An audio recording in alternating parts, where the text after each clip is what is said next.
Namaskar, I am Engineer P.K. Tiwari. Today I am going to explain interface Python with MySQL. In previous videos I have explained some part of interface Python with MySQL. Some parts are remaining. So today I am going to explain steps. How can we fetch data from result set. तो देखिए पिछले video में हमने steps बताए थे कुछ steps for creating database connectivity applications. तो there are 7 step to create database connectivity application. 7 step हैं जिनमें से 5 स्टेप हमने पिछले वीडियो में बता दिया था. कौन कौन से बता दिए थे? हमने बता दिया था start Python, import mysql.connector package, open a connection to MySQL database, create a cursor instance, execute SQL query. ये 5 स्टेप हमने एक्सप्लेन कर दिया था पिछले वीडियो में. तो आज हम बताएंगे 6th step and 7th step. तो 6th स्टेप क्या है? Extract data from result set and 7th clean up the environment. उसके बाद एक छोटा सा एग्जाम्पल. तो देखिए क्या है? Extract data from result set. We will need this step if we have received records from the database using SQL select command and need to extract records from the received result set. अब इसमें result set की बात आई तो result set क्या होता है उसको हमने लिखा है, बताया है. The result set refers to a logical set of records that are fetched from the database by executing an SQL query and made available to the application program. जब हम यूज करते हैं एग्जीक्यूट फंक्शन तो उसमें अगर हम query use करते हैं सेलेक्ट फंक्शन सेलेक्ट कमांड से तो वो डेटा उस कर्सर ऑब्जेक्ट में स्टोर हो जाता है. वो पूरा रिकॉर्ड जितने भी रिकॉर्ड्स हैं यानी जो हमने क्वेरी सेलेक्ट की है वो पूरी क्वेरी पूरी की पूरी उस कर्सर ऑब्जेक्ट में स्टोर हो जाती है. अब उसको हम कुछ फंक्शन है फेच फंक्शंस हैं जिनसे हम निकाल सकते हैं. तो कौन कौन से फंक्शन हैं वो देखिए. तो देखिए क्या है? Once the result of query is available in the form of a result set stored in a cursor object, we can extract data from the result set using any of the following fetch functions. तो 3 function है fetch के. एक है आपका fetch all function, second है fetch many function और third है fetch one function. ये 3 फंक्शन है, जैसी जरूरत होती है वैसे ही इनको यूज करते हैं. और एक है हमारा रो काउंट. रो काउंट क्या करता? बताता है कि नंबर ऑफ रिकॉर्ड्स कितने आपने फेच किए. तो क्या है? The row count is the property of cursor object that returns the number of rows retrieved from the cursor object so far. मतलब उस समय हमने कितना डेटा रिट्रीव किया है कर्सर ऑब्जेक्ट से वो बताता है. सिंटैक्स क्या है? Variable is equal to cursor object dot row count. For example RC is equal CUR OBJ dot row count. तो इसकी हम चर्चा बार बार करते रहेंगे. तो अब एक एक फंक्शन की हम चर्चा करते हैं. पहला फंक्शन क्या है? Fetch all function. ये क्या करता है? ये पूरा डेटा जितना भी हमने कर्सर ऑब्जेक्ट में स्टोर किया है सेलेक्ट कमांड से पूरा एक साथ सारे रिकॉर्ड्स एक साथ उठा लेता है. देखिए the fetch all function will return all the rows from the result set in the form of a tuple containing the records. अब ये कैसे वर्क करेगा देखिए. इसका सिंटैक्स क्या है? tuple name equal cursor object dot fetch all function.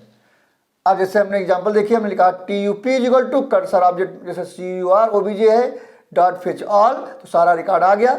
फिर हमने कहा RC is equal to cursor object dot row count तो बता देगा कितना हमने फेच किया डेटा, कितने रोज हमने फेच किए इस समय, कितने रोज, और से सारे रोज बता देगा कितने हैं.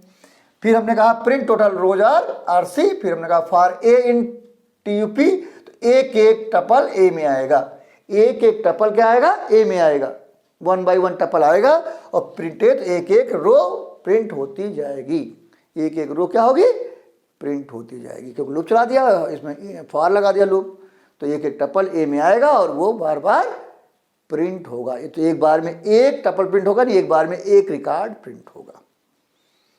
तो दूसरा क्या है फंक्शन, फिच मैनी फंक्शन। इसमें हमें बताना पड़ता है कि कितने रिकॉर्ड हमें फिच करने हैं। तो Fitch many function, the Fitch many function will return only the given number of rose from result set in the form of a tuple containing the records. Sentence क्या है, tuple name equal cursor object dot fetch many, फिर अंदर parenthesis के number of रोज, कितने record हमने Fitch करने हैं, कितने रोज फिच करने हैं। तो एग्जाम्पल देखिए, TUP cursor object dot fetch many 5 कर दिया तो क्या होगा, 5 रिकॉर्ड उठाएगा, 5 रो फिच करेगा। तो RC equal to cur OBJ dot row count, तो ये print total rows are RC, तो यहाँ 5 प्रिंट होगा क्योंकि ये 5 उठाया तो 5 यहाँ 5 प्रिंट होगा। फॉर एन टप प्रिंट है, तो क्या होगा, एक एक टपल में जितने रिकॉर्ड हैं, 5 रिकॉर्ड हैं, तो 5 बार लूप चलेगा और एक एक रो प्रिंट होगा 1 बाई 1। अगला फंक्शन है fetch one. Fetch one function, the fetch one function will return only 1 row from the result set in the form of tuple containing a record. A pointer is initialized which points to the first record of the result set as soon as we execute a query। जब हम query करते हैं तो हमारा pointer जो first record पे रहता है, जब हम फिच वन कहते हैं तो एक रिकॉर्ड आगे मूव हो जाता है। The fetch one returns the record pointed by this pointer. When we fetch one record, the pointer move to next record of the result set. So next time if we execute fetch one function, it will return only one record pointed to by the pointer, and after fetching the pointer will move to the next record of the result set। एक एक जब हम fetch one कहते जाते हैं तो हमारा pointer एक एक करके आगे बढ़ता जाता है, अगली बार अगले रिकॉर्ड पे, फिर अगली रिकॉर्ड पे, अगले रिकॉर्ड पे पहुंचता रहता है। अब यहां रो काउंट कैसे वर्क करेगा, row count return how many rows have been so far retrieved to fetch function. Fetch function से कितने रो हमने उस समय निकाला है from the cursor object. Sentence क्या है, tuple equal cursor object dot fetch one. अब इसका एग्जांपल देखिए, tup is equal to cursor object dot fetch one, RC is equal to cursor object dot row count, print total number of rows RC, print टप, ये की record क्योंकि एक बार में आया है तो ये प्रिंट हो जाएगा। फिर हमने कहा tup one is equal to cursor object dot fetch one, फिर अगला रिकॉर्ड फिच करेगा, फिर RC one cursor object row count total rows are, फिर प्रिंट करेगा, फिर प्रिंट टप वन। तो एक यहाँ एक रिकॉर्ड प्रिंट होगा, एक यहाँ रिकॉर्ड प्रिंट होगा, और ये एक प्रिंट करोगा, यहाँ 2 क्योंकि 2 ले चुका है तो 2 प्रिंट होगा। अब लास्ट हमारा स्टेप है clean up the environment. After all the processing is completed, we need to close the connection established. जो कनेक्शन हमारा एस्टेब्लिश हुआ था पाइथन और माइस्क्यूएल का, उसको हम ब्रेक करेंगे यूजिंग क्लोज फंक्शन। तो क्या होगा, we need to close the connection establish, we can use close function with connection object. Sentence क्या होगा, connection object dot close. For example मान लिया कनेक्शन ऑब्जेक्ट का नाम है CON डॉट क्लोज, तो क्लोज हो जाएगा। तो अब इसका एक छोटा सा हमने एग्जांपल प्रोग्राम बनाया है जिसमें सारे स्टेप्स हैं। तो इंपोर्ट किया, क्या किया, MySQL dot connection, MySQL dot connector as SQL PyCon, ये हमने नाम ले लिया, नहीं तो ये पूरा लिखना पड़ेगा। तो फिर हमने कहा कॉन OBJ यानी कनेक्शन ऑब्जेक्ट बनाया is equal to SQL PyCon, ये जो एज ले लिया है, नहीं तो हमको लिखना पड़ता MySQL dot connector dot connect function, तो वही एज ले लिया तो ये नेम चलेगा यहाँ। तो SQL PyCon डॉट कनेक्ट, फिर host is equal to local host comma user is equal to root, comma pass WD is equal to computer, comma database is equal to LPS। उसके बाद क्या है, चेक करेंगे connection हुआ कि नहीं। If con obj dot is connected equal false अगर है तो क्या कहेंगे, error in SQL database connection. फिर क्या करेंगे, कर्सर ऑब्जेक्ट क्रिएट करेंगे, तो CUR OBJ is equal to con OBJ dot cursor, इससे क्या होगा, कर्सर ऑब्जेक्ट क्रिएट हो जाएगा। फिर हम एग्जीक्यूट फंक्शन लगाएंगे, तो CUR OBJ डॉट एग्जीक्यूट, फिर हम क्या लिखेंगे, डबल कोर्स में लिखेंगे सेलेक्ट एस्टिक फ्रॉम स्टूडेंट नाम की टेबल है, उससे पूरा रिकॉर्ड, सारे रिकॉर्ड फिच हो जाएंगे। सारे रिकॉर्ड क्या होंगे, कर्सर ऑब्जेक्ट में स्टोर हो जाएंगे। फिर क्या कहेंगे, tup is equal to cursor object dot fetch all, तो सारे रिकॉर्ड आप टपल में चले जाएंगे। फिर RC is equal to cursor object dot row counting हो जाएगी।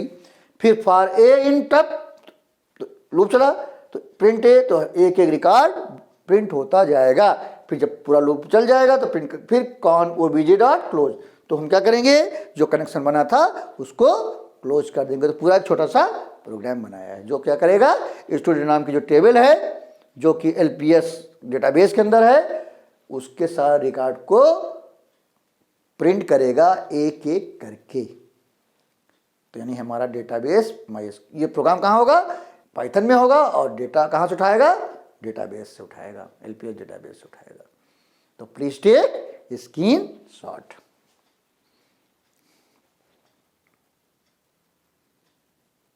तो आज हमने बताया